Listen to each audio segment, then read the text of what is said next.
ఇది పాయింట్ రాసుకోండి. ఇది ఎవరైతే దుఃఖం వచ్చినప్పుడు కుంగిపోకుండా, సుఖం వచ్చినప్పుడు పొంగిపోకుండా సమస్థితిలో బ్యాలెన్స్డ్గా ఉంటారో, లేదా బ్యాలెన్స్ స్టేట్ ఆఫ్ మైండ్ లో ఉంటాడో అతడు స్థితప్రజ్ఞుడు. అలాగే మరొక విషయం ఏం చెప్తున్నాడు, ఎవరైతే రాగాన్ని లేదంటే కోరికలను, భయాన్ని, కోపాన్ని ఎవరైతే వదిలేసి ఉంటారో అలాంటి వాడు స్థితప్రజ్ఞుడు. అలాగే ఎవరైతే సదా మననశీలుడై ఉంటాడో, ఇక్కడ ముని అంటే మననశీలుడు. ఎల్లప్పుడూ ఎవరైతే మననాన్ని చేస్తూ ఉంటారో, చెప్పాను కదా, శ్రవణ మననం అన్నప్పుడు అర్థం ఏమిటి? చెప్పిన విషయాన్ని పదే పదే రివిజన్ చేసుకుంటూ ఉండడం, మనస్సులో సదా స్మరిస్తూ ఉండడం, అదే మననం. కాబట్టి మరి స్థితప్రజ్ఞుడిలో స్థితప్రజ్ఞుడు ఏం చేస్తుంటాడు? నిరంతరము ఆత్మస్వరూపాన్ని లేదా తన మూల స్వరూపాన్ని సదా స్మరిస్తూ ఉంటాడు. ఇది పాయింట్ రాసుకోండి. అందుకే అతడి ప్రజ్ఞ స్థిరంగా ఉంటుంది, అందుకే లేదా అతడి బుద్ధి స్థిరంగా ఉంటుంది. చూడండి, అలాగే మన బుద్ధి కూడా స్థిరంగా ఎప్పుడు ఉంటుంది? మనం కూడా నిరంతరము మన మూల స్వరూపాన్ని స్మరిస్తూ ఉండాలి. అంటే ఓ నా అసలైన రూపం ఇది కదా, నా అసలైన రూపము సాక్షి జ్ఞానము కదా, సాక్షి స్థితి కదా అని ఎప్పటికప్పుడు మీరు అనుకుంటూ ఉంటే అప్పుడు ఇక మీ బుద్ధి లేదా మనస్సు ఎక్కడికి వెళ్ళవు, బయట విషయాల వెంట పరుగులు తీయవు.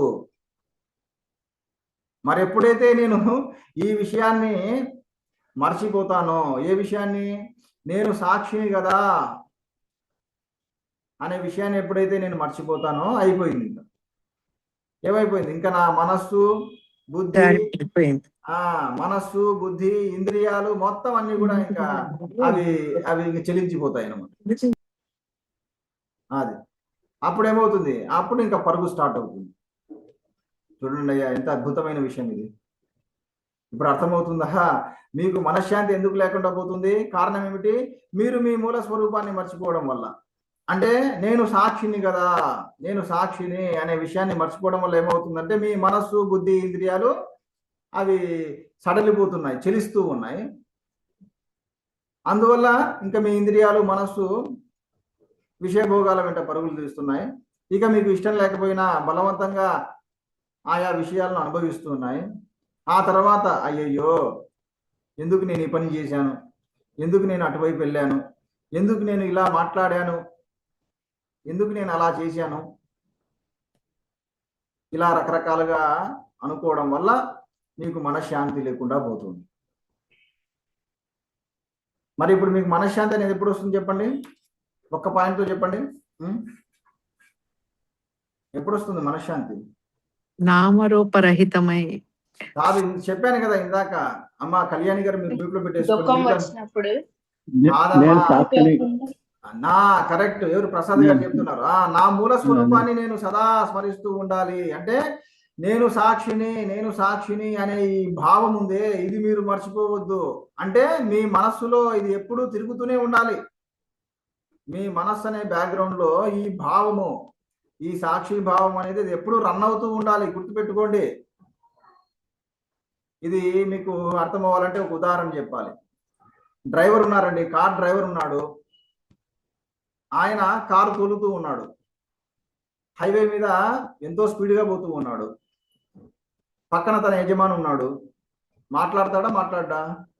మాట్లాడతాడు. తన ఓనర్తో మాట్లాడుతూ ఉంటాడు. అలాగే వెనకాల సీట్లో ఇంకొక ఫ్రెండ్ ఉన్నాడు, తనతో కూడా మాట్లాడుతూ ఉంటాడు. మరి ఇన్ని పనులు చేస్తున్నా ఒకటి మాత్రం మర్చిపోడు. ఏది చెప్పండి? ఏం మర్చిపోడు? అది గుర్తుపెట్టుకోండి. అది ఆ దృష్టి, ఆ రోడ్డు మీద దృష్టి మాత్రం అది మర్చిపోడు. అది మర్చిపోతే అయిపోయింది, ఎవరు ఉండరు కారులో. అలాగే మీరు ఏ పని చేస్తున్నా, ఎలా అయితే డ్రైవర్ ఏ పని చేస్తున్నా రోడ్డు మీద తన దృష్టిని స్థిరంగా ఎలా అయితే నిలుపుతాడో, అలాగే మీరు ఏ పనులు చేస్తూ ఉన్నా బ్యాక్గ్రౌండ్ లో నేను సాక్షిని కదా అనే భావాన్ని, ఆ దృష్టిని అలాగే స్థిరంగా నిలుపుతూ ఉండాలి. అది రన్ అవుతూ ఉండాలి. గుర్తుపెట్టుకోండి. ఇప్పటికిప్పుడే మీరు ప్రాక్టీస్ చేయొచ్చు. ఈ క్లాస్ జరిగేటప్పుడు, క్లాస్ అయిపోయిన తర్వాత ఉంటున్నారా? అందుకే చెప్పానమ్మా, ఇదే అసలైన సాధన, అసలు సిసలైన సాధన అని చెప్పాను.